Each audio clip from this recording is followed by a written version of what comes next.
Okay, so I am going to bring you another episode of me awkwardly talking into a computer and probably me fidgeting around uncomfortably a bunch. I don't know. I hope not, but last time I watched my video, I'm just like bouncing back and forth and it's very distracting. So I'm going to try not to do that, but I probably will. So deal with it. Okay, so I wanted to move on to, I guess, was the story of Cain and Abel. Not really clear on how familiar a lot of people are with the stories of the Bible. I assume a lot of Genesis is pretty familiar, like the Ark and Adam and Eve and whatnot, but I'll just give a quick summary of Cain and Abel. Cain and Abel are the children of Adam and Eve. Um, it's basically the story of Cain and Abel.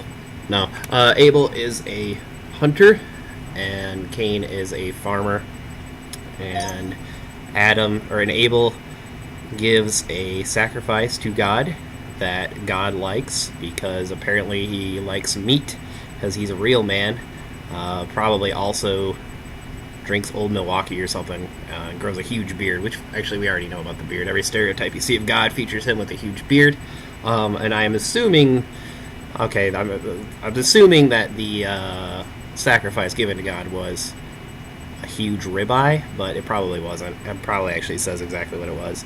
But he likes Abel's a lot. He's very happy with it. Tells Abel, "Hey, your ribeye or whatever it is really cool. Please give me more of it."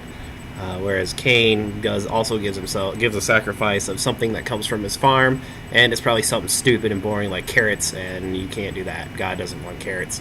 And I'm starting to see a theme of God just doesn't like vegetables and fruit and plants because eating the apple from the tree was a bad thing, and now eating carrots, or it wasn't carrots. I'm just going to keep saying carrots, but eating carrots was a bad thing. So that's just kind of a weird theme that's happening. But yeah, what happens is God is not pleased with Cain's gift, and because of that, Cain gets all mad at Abel and kills him, which is not okay, at least at this point in time. There's a lot of killing in the Bible, but in this situation, it was a bad thing. Cain should not have killed Abel. It was horrible, and he got punished for it.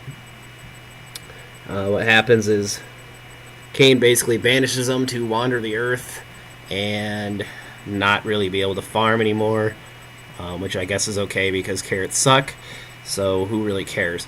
But no, this is apparently a bad thing. And what happens is Cain kind of ends up freaking out because he's like, dude, I'm going to be walking around unprotected, and someone's going to kill me, and that is terrifying. I won't get to eat carrots. Just life is it's going to be miserable. And instead of God going, well, you freaking killed your brother, you're kind of getting off lucky here. Usually I just kill people. I'm Old Testament God. I'm a monster. That's not what happens. He puts a mark on him saying, hey, you mess with me, you're going to get sevenfolds of revenge, whatever that means. I guess, gosh, I don't know what the revenge would be for 7 times the death. I mean, you could kill somebody, but what would 7 times that be? I guess killing like every one of your ancestors for a long time, which is pretty messed up.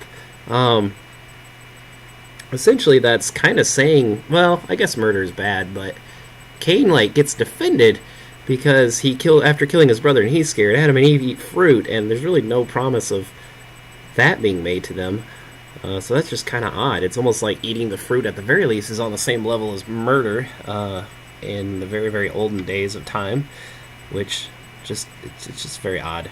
The other thing is that clearly there's an implication that Adam and Eve and Cain and Abel are not the only people on Earth if Cain is fearful of somebody else coming out and killing them. And I just find that very fascinating, considering the fact that Adam and Eve are supposed to be representative of the first people on Earth. So either Adam and Eve are having a lot of babies really, really quick, or there are definitely people from other means. Either God made them, or other gods created them, or Adam and Eve just aren't actually supposed to be the first people. Maybe the first people that actually followed God personally. I'm not really sure what the representation is, but I just found that to be kind of interesting. So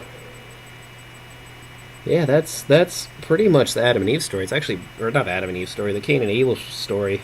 It's not really that long of a story, considering there does seem to be pretty famous. But yeah, that's about it. Pretty much Cain gets jealous, kills his brother, and he's banished forever. And Abel doesn't get to have babies because he's dead.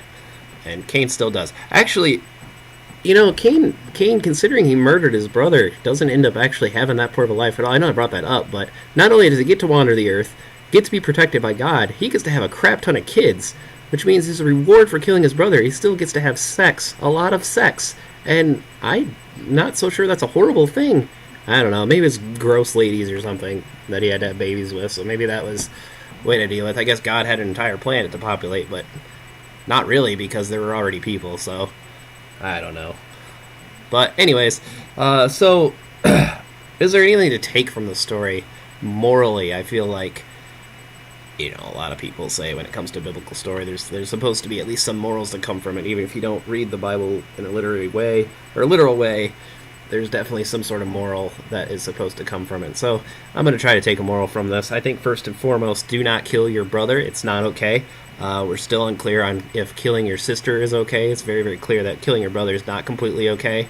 But even then, you could still have God's protection in a lot of sex. And I guess it's not that big of a deal to kill, but don't do it anyways. Don't actually kill anybody. That's bad. It's wrong. You can go to jail in real life. You don't get to wander the earth and have a lot of sex for killing, typically. But yeah, don't do that. Other than that, there is kind of this implication that if you do messed up, God will protect you, which kind of does go along with a lot of Christian teaching later on, the idea of forgiveness and whatnot. So that's kind of there. Cain begs for mercy from God after committing this atrocious thing, and God says, hey, I got your back. Just don't eat any fruit. Just don't eat fruit. Kill your brother, I will forgive you. If you eat fruit, everybody's screwed. I don't like fruit, and I don't like carrots. It's gross. Just don't do it. Kill your brother, it's bad, but after a while I'll stop being mad at you. That's kind of the message I got there. The other thing is actual real moral, not just me saying really stupid stuff, is that there's kind of this theme that, and it goes along in the Old Testament. This isn't completely me. I've been reading the Oxford Bible along with what I've been reading in the Bible, and they kind of pointed out that there's a lot of, and it's a big conflict of the times, I guess, is that there's a lot of nomads versus, I guess, agriculture. There's probably a better word, but I'm just gonna say that. So kind of like the hunters versus the farmers, and that's definitely shown here.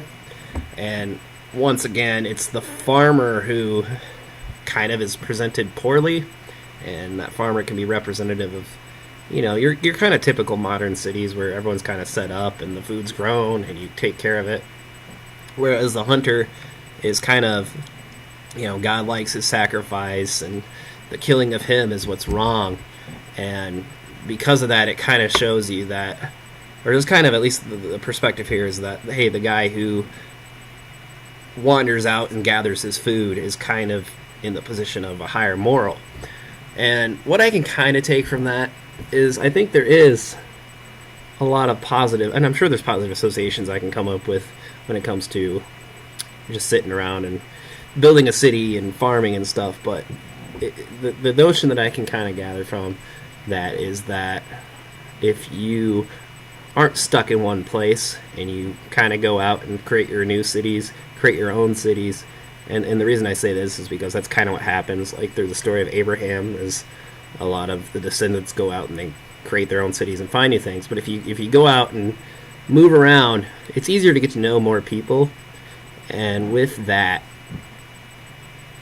getting to know more people, you can bring a positive relationship to many, many others, and that's a good thing. It also, I don't know, it can be a little more metaphorical too. If you are personally trying to expand beyond your own comfort zone and not just being comfortable with who you are, you kind of do grow as a person. I think a lot of people would agree with that, and that kind of can work metaphorically with the idea of a nomadic lifestyle being more positive. Is that the intention of the story? I don't know. I did just kind of, I don't know. I work a pretty mindless job, so I kind of will wander around and think about weird stuff like this, and this is kind of what I came up with. So take that what it's worth. But most of all, I don't know. I think there's a lot of weird stuff in the Old Testament, but sometimes it is kind of fun to apply a certain level of morality to it, just to see if there's anything that I can apply to my life. Whether if I believe in the actual existential aspect of it or not, if I believe that there is a God out there or not, it's still interesting to read his literature.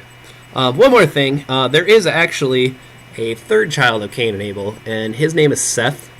And I just find it odd that he's kind of just thrown in at the end of the book or the chapter. Genesis 4, I believe, is where the Cain and Abel story is. And it's kind of just like, oh, Cain had another, or Adam and Eve had another kid. His name's Seth. And then they just list some descendants real quick. And that's pretty much all you hear from Seth.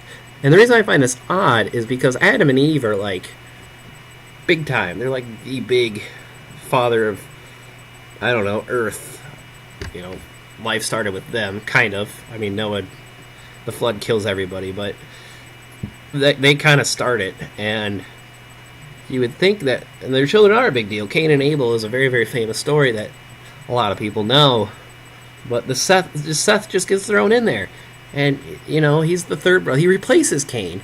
You know, he's designed to further spread the generations, and he just gets a throw in at the end of the story. And I just think that's kind of sad because, I don't know, I bet Seth is a really cool guy, and he doesn't even get a job. It doesn't even mention that he's a farmer or a hunter. Who knows what he does? He might be in sales. I don't know. But whatever it is apparently not a big deal. And just, I think Seth gets screwed. And if they make a new Bible, which has got to be coming out soon because this Bible's really old. We need a new Bible, and I think we need a little bit more information on Seth. So that's really what I want to know, is what did Seth end up doing with his life? Yeah, that's it.